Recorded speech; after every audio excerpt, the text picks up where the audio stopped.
ভাদ্র মাসের শুক্লপক্ষিয়া একাদশী নাম পার্শ্ব একাদশী বা পরিবর্তিনী একাদশী। ভারতের কোথাও কোথাও এই একাদশী আবার জল ঝুলনি একাদশী এবং বামন একাদশী নামেও পরিচিত। সায়িত ভগবান শ্রীবিষ্ণু এই তিথিতে পার্শ্ব পরিবর্তন করেন, তাই এই তিথির নাম পার্শ্ব একাদশী বা পরিবর্তিনী একাদশী।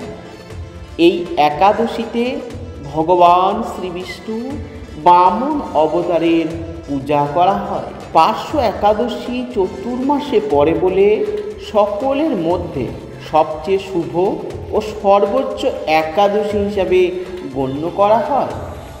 এই সময়ে সম্পাদিত বিভিন্ন আচার অনুষ্ঠান এবং সঞ্চিত পুণ্য অন্যান্য মাসে সম্পাদিত আচার অনুষ্ঠানের তুলনায় উচ্চ মূল্যের অধিকারী। পার্শ্ব একাদশী বা পরিবর্তিনী একাদশী সমস্ত পাপ হারিণী এবং মুক্তিদায়িনী, অর্থাৎ এই একাদশী পালনে ভক্ত পূর্বজন্মের অর্জিত সমস্ত পাপ থেকে মুক্তি পায়। সেই সঙ্গে তিনি জন্ম মৃত্যু চক্র থেকেও মুক্তি পান। আজকে আমরা এই ভিডিওর মাধ্যমে শুনে নেব একাদশীর ব্রত মাহাত্ম্য, পার্শ্ব একাদশীর মাহাত্ম্য, পার্শ্ব একাদশীর সংকল্প, একাদশীর সংকল্প মন্ত্র, পার্শ্ব একাদশীর পারণ, পার্শ্ব একাদশীর পারণ মন্ত্র, পার্শ্ব একাদশীর ব্রত কথা, দৈত্যরাজ বলি মহারাজের কাহিনী ইত্যাদি বহুবিধ কথা আজকে আমরা এই ভিডিওর মাধ্যমে জেনে নেব। আসুন এবার আমরা জেনে নেব প্রথমে একাদশী ব্রত মাহাত্ম্য সম্পর্কে। একাদশী করলে যে কেবল মাত্র নিজের জীবনের সদ্গতি হয় তাই নয়, একাদশী ব্যক্তির প্রয়াত পিতা মাতা নিজের কর্মদোষে নরকবাসী হন, তবে সেই পুত্রই পিতা মাতাকে নরকের হাত থেকে উদ্ধার করতে পারবে। একাদশীতে অন্ন ভোজন করলে ব্যক্তি যেমন নরকবাসী হয়, তেমনি অন্যকে অন্ন ভোজন করালেও নরকবাসী হয়। কাজেই একাদশী পালন করা আমাদের সকলেরই কর্তব্য। একটি খাদ্যশস্যের মধ্যে 4 ধরনের পাপ থাকে, সেগুলি হলো মাতৃহত্যার পাপ, পিতৃহত্যার পাপ, ব্রহ্মহত্যার পাপ এবং গুরু হত্যার পাপ। আমরা মাত্র একটি দানা নয়, প্রতি গ্রাসে হাজার হাজার দানা ভক্ষণ করি। সুতরাং ভেবে দেখতে হবে যে পাপ কাজ আদৌ করিনি, সেই পাপ কাজের ভাগীদার আমাদেরকেই হতে হবে। বিভিন্ন পুরাণে একাদশী মহাব্রত সম্পর্কে কি বলা হয়েছে, আসুন আমরা তা শুনে নেব। ব্রহ্মবৈবর্ত পুরাণে বলা হয়েছে, সকল পুরাণে মুনিদের এই নিশ্চিত মত যে একাদশীতে উপবাস করলে সকল পাপ হইতে মুক্ত হবে, এতে কোনো সন্দেহ নেই। পদ্মপুরাণে কি বলা হয়েছে, সেখানে বলা হয়েছে, একদা শ্রী যমরাজ ব্রাহ্মণকে বলেছেন, হে ব্রাহ্মণ, যাদের পুত্র পৌত্র একাদশী ব্রত করে, আমি শাসনকর্তা যম হয়েও বিশেষভাবে তাদের নিকট ভীত হয়। যারা একাদশী ব্রতপরায়ণ, সেই মহাত্মারা বলপূর্বক স্বীয় শত পুরুষ উদ্ধার করেন। এরপর ব্রহ্মবৈবর্ত পুরাণে বলা হয়েছে, একাদশীতে উপবাস ইহাই সার, ইহাই তত্ত্ব, ইহাই সত্য, ইহাই ব্রত, ইহাই সম্যক প্রায়শ্চিত্ত স্বরূপ।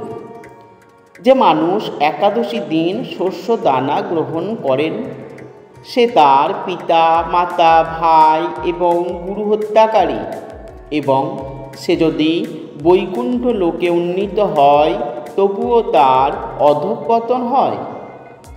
একাদশীর দিন শ্রী বিষ্ণুর জন্য সব কিছু রন্ধন করা হয়, এমনকি অন্ন এবং ডাল। কিন্তু শাস্ত্রের নির্দেশ দেওয়া হয়েছে যে বৈষ্ণবদের শ্রীবিষ্ণুর প্রসাদ গ্রহণ করা উচিত নয়। সেই প্রসাদ পরের দিন গ্রহণ করার জন্য রেখে দেওয়া যেতে পারে। একাদশী দিন কোনো রকমের শস্য দানা এমনকি অন্ন তা যদি ভগবান শ্রীবিষ্ণুর প্রসাদ হয়, তবুও তা গ্রহণ করতে কঠোরভাবে নিষেধ করা হয়েছে। বিধবা না হলে শাস্ত্র অনুসারে একাদশী ব্রত পালন করার প্রথা শ্রী চৈতন্য মহাপ্রভু প্রবর্তন করেছিলেন। অনেকের ধারণা পুরী ধামে শ্রী জগন্নাথ দেবের প্রসাদ ভক্ষণ দোষের নয়। এই ধারণার বশবর্তী হয়ে অনেকেই পুরীতে নিঃসংকোচে পুরীর প্রসাদ অন্ন প্রসাদ গ্রহণ করেন। ইহা সম্পূর্ণ শাস্ত্রের বিরুদ্ধ বিচার। শারদীয় পুরাণে বলা হয়েছে, বিধবা নারী এবং মতিগণ অর্থাৎ তেজস্বী রমণীরা যদি একাদশী ব্রত পালন না করেন তাহলে প্রণয়কাল পর্যন্ত তাদের অন্ধকারময় নরকে পচে মরতে হয়। অগ্নিপুরাণে বলা হয়েছে, হে রাজন, যতদিন আয়ু থাকবে ততদিন একাদশী উপবাস থাকবে। কাত্যায়ন সংহিতায় বলা হয়েছে, বিধবা রমণী একাদশীতে আহার করলে তার সর্বপ্রকার সুকৃতি নষ্ট হয় এবং দিন দিন তার ভ্রূণ হত্যা পাপের অপরাধ হয়। যিনি একাদশী ব্রত পরিত্যাগ করে অন্য ব্রতের উপাসনা করেন তার হাতের মহামূল্যবান রত্ন পরিত্যাগ করে লোহা যাচনা করা হয়। স্কন্দপুরাণে বলা হয়েছে, দেবাদিদেব শিব দুর্গা দেবীকে বলেছেন, হে মহাদেবী, যারা হরিবাসরে একাদশীতে ভোজন করে যমদূতগণ যমালয়ে নিয়ে তাদের অগ্নিবর্ণ তীক্ষ্ণ লোহের অস্ত্র তাদের মুখে নিক্ষেপ করে। যে মানুষ একাদশীর দিন শস্য দানা গ্রহণ করে সে তার পিতা মাতা ভাই এবং গুরু হত্যাকারী। সে যদি বৈকুণ্ঠ লোকেও উন্নীত হয় তবুও তার অধঃপতন হয়। তাহলে কেন আমরা জেনে শুনে পাপ কর্ম করছি? যে সকল ভক্তবৃন্দরা একাদশী মহাব্রত পালন না করে যে পাপ করছেন তা থেকে বিরত থাকুন। তারা সহ সকল ভক্তবৃন্দরাই একসাথে একাদশী মহাব্রত পালন করি এবং আমাদের এই দুর্লভ মানব জীবনকে সার্থক করি। আসুন এবার আমরা জানব পার্শ্ব একাদশীর মাহাত্ম্য। ব্রতশ্রেষ্ঠ একাদশী শ্রীহরির অত্যন্ত প্রিয়। কৃষ্ণ ভক্তি লাভই শ্রী একাদশী ব্রতের মুখ্য ফল। তবে আনুষঙ্গিক রূপে স্বর্গ ঐশ্বর্য আদি অনিত্য ফল লাভ হয়ে থাকে।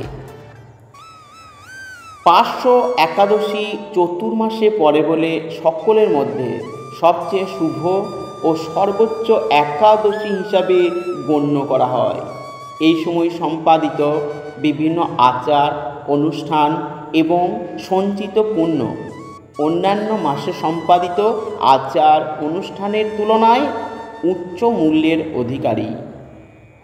পার্শ্ব একাদশী বা পরিবর্তিনী একাদশী বা সাহিত্য একাদশী সমস্ত পাপ হারিণী এবং মুক্তিদায়িনী। অর্থাৎ এই একাদশী পালনে ভক্ত পূর্বজন্মের অর্জিত সমস্ত পাপ থেকে মুক্তি পায়। সেই সঙ্গে তিনি জন্ম মৃত্যু চক্র থেকে মুক্তি পান। এই একাদশী পালনে বাজপেয় যজ্ঞের থেকেও বেশি ফল প্রাপ্ত হয়। যে ব্যক্তি এই তিথিতে ভক্তি সহকারে ভগবান শ্রী বামন দেবের পূজা করেন তিনি ত্রিলোকে পূজিত হন। এই একাদশীতে যে ব্যক্তি পদ্ম ফুলে পদ্মলোচন শ্রী বিষ্ণুর অর্চনা করেন তিনি বিষ্ণু লোক প্রাপ্ত হন।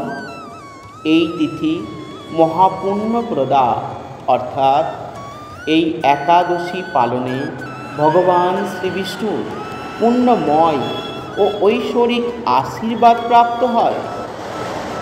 এই একাদশী পালনে ভগবান ভক্তদের স্বাস্থ্য সম্পদ সুখ ও উন্নতি বিধান করে থাকেন। আসুন এবার আমরা পার্শ্ব একাদশীর সংকল্প সম্পর্কে জানব। যারা আমিষ আহার গ্রহণ করেন তারা একাদশীর আগের দিন অর্থাৎ দশমী, একাদশী এবং দ্বাদশী এই 3 দিন নিরামিষ আহার গ্রহণ করবেন। দশমীতে ভগবান শ্রীকৃষ্ণের চরণে ফুল নিবেদন করে সংকল্প নিবেদন করবেন, হে ভগবান, আমাকে কৃপা করুন, যাতে আগামীকাল একাদশী যেন নিষ্ঠার সাথে পালন করতে পারি। পরদিন অর্থাৎ যেদিন একাদশী, সেই একাদশী তিথিতে সম্পূর্ণ দিন পালিত হবে পার্শ্ব একাদশী। কবে পড়েছে একাদশী আসুন জেনে নিন। ইংরাজি ক্যালেন্ডার অনুযায়ী 14ই সেপ্টেম্বর অর্থাৎ এই শনিবার। বাংলা ক্যালেন্ডার অনুযায়ী 28শে ভাদ্র 1431 বঙ্গাব্দ। মনে রাখতে হবে একাদশীর দিন ভোরে অর্থাৎ ব্রহ্ম মুহূর্তে শয্যা ত্যাগ করে স্নান সেরে শুচি শুদ্ধ হয়ে শ্রীহরির মঙ্গল আরতিতে অংশগ্রহণ করতে হয়। শ্রীহরির পাদপদে প্রার্থনা করতে হয়, হে শ্রীকৃষ্ণ, আজ যেন এই মঙ্গলময়ী পবিত্র একাদশী সুন্দরভাবে পালন করতে পারি, আপনি আমাকে কৃপা করুন। ভগবান শ্রীকৃষ্ণের সম্মুখে অবশ্যই সংকল্প মন্ত্র পাঠ করে সংকল্প নিতে হয়। সুতরাং এক্ষেত্রে শনিবার ভোরে সংকল্প মন্ত্র পাঠ করতে হবে। আসুন একাদশী সংকল্প মন্ত্রটি আমরা দেখে নিই। একাদশ্যাম নিরাহারঃ স্থিত্বাহমপরিয়াহনি ভক্ষ্যামি পুণ্ডরিকাক্ষ শরণং মে ভবাচ্যুত। এই মন্ত্রটি 3 বার বলতে হবে। এই মন্ত্রটির অর্থ হচ্ছে, হে পুণ্ডরিকাক্ষ, হে অচ্যুত, একাদশীর দিন উপবাস থেকে এই ব্রত পালনের উদ্দেশ্যে আমি আপনার শরণাপন্ন হয়েছি। এরপর আসুন আমরা একাদশীর পালন সম্পর্কে জানব। পার্শ্ব একাদশীর ঠিক পরদিন অর্থাৎ 15ই সেপ্টেম্বর 2024 রবিবার সকালে পালন সম্পন্ন করতে হবে নিচে উল্লেখিত পালন মুহূর্তের মধ্যে।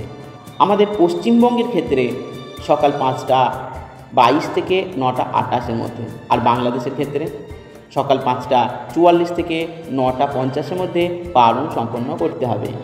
অর্থাৎ একাদশী ব্রত পালন করে পরের দিন ভোরে স্নান সেরে সেই পালন সময়ের মধ্যে পঞ্চ রবিশস্য ভগবানকে ভোগ নিবেদন করে 3 বার ভক্তি সহকারে পালন মন্ত্র পাঠ করে একাদশীর ফল ভগবানের সম্মুখে ভক্তি সহকারে অবশ্যই অর্পণ করতে হয়।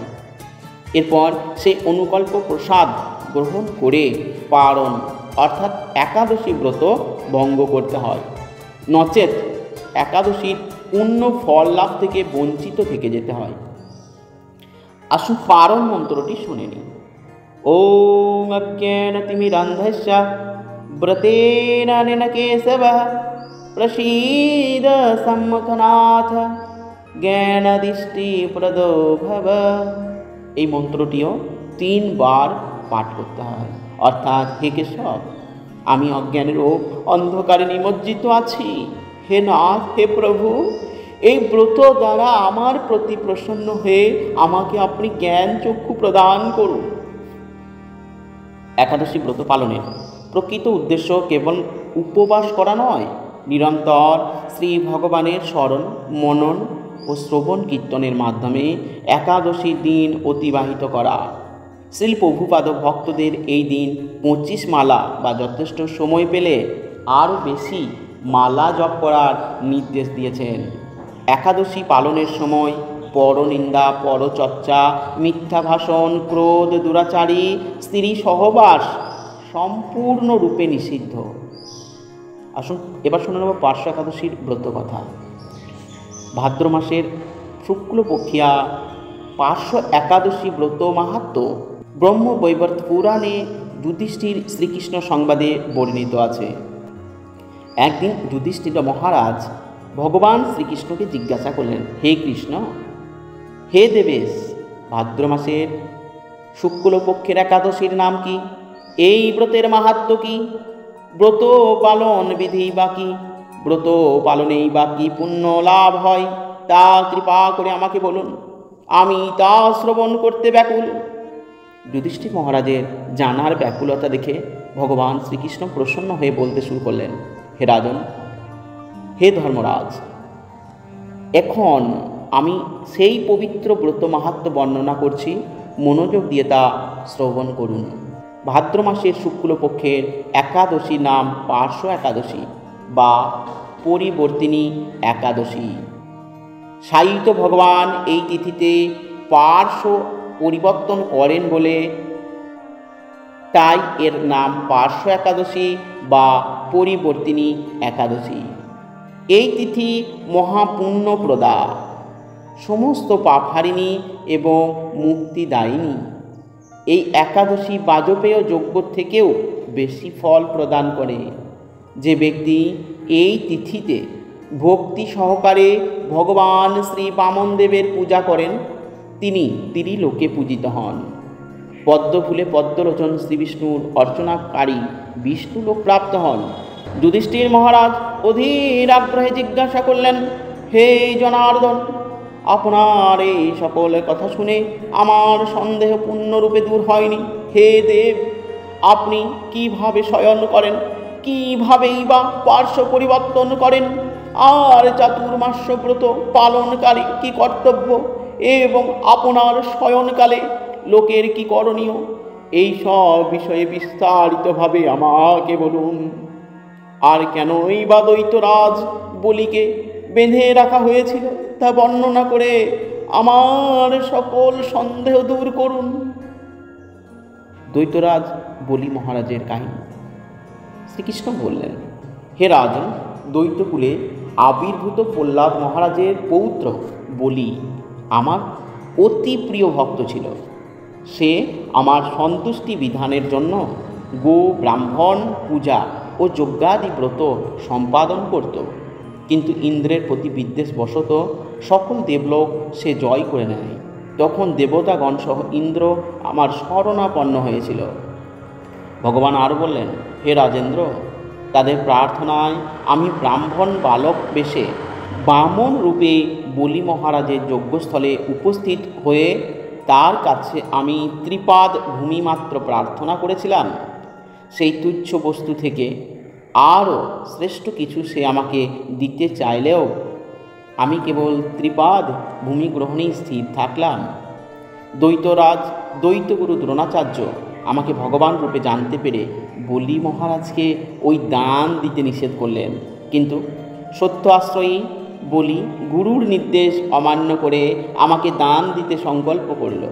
তখন আমি এক পদে নিচের সপ্তলোক, আরেক পদে ওপরের সপ্তভুবন অধিকার করে নিলাম। পুনরায় তৃতীয় পদের স্থান চাইলে সে তার মাথা পেতে দিল। আমি তার মস্তকে তৃতীয় পদটি স্থাপন করলাম। তার আচরণে সন্তুষ্ট হয়ে আমি সর্বদা তার কাছে বাস করার প্রতিশ্রুতি দিলাম। ভাদ্র শুক্লপক্ষিয়া একাদশীতে ভগবান শ্রী বামনদেবের এক মূর্তি বলি মহারাজের আশ্রমে স্থাপিত হয়। দ্বিতীয় মূর্তি ক্ষীরসাগরে অনন্তদেবের কোলে শয়ন একাদশী থেকে উত্থান একাদশী পর্যন্ত 4 মাস শয়ন অবস্থায় থাকেন। এই 4 মাস যে ব্যক্তি নির্দিষ্ট নিয়ম ব্রত বা জপ তপ ব্যতীত দিন যাপন করেন সেই মহামূর্খ জীবিত থাকলেও তাকে মৃত বলে জানতে হবে। শ্রাবণ মাসে শাক, ভাদ্র মাসে দই, আশ্বিন মাসে দুধ, কার্তিক মাসে মাসকলাই বর্জন করে এই 4 মাস শ্রীকৃষ্ণের আরাধনা করতে হয়। প্রতিটি একাদশী ব্রত যথাযথভাবে পালন করতে হয়। সাহিত্য ভগবান পার্শ্ব পরিবর্তন করেন বলে এই একাদশী পুণ্য, মহাপুণ্য ও সকল অভীষ্ট প্রদাতা। এই একাদশী ব্রত পালনে 1,000 অশ্বমেধ যজ্ঞের ফল লাভ করা যায়। তাই সুধী ভক্তবৃন্দ, আসুন আমরা সকলে মিলে এই শনিবারে একাদশী ব্রত অতি ভক্তিনিষ্ঠা সহকারে পালন করি এবং ভগবান শ্রীবিষ্ণুর চরণে আশ্রয় গ্রহণ করি। আপনাদের কাছে আমি একটাই অনুরোধ করব, কমেন্টে একবার অবশ্যই লিখে যাবেন, জয় শ্রীবিষ্ণু।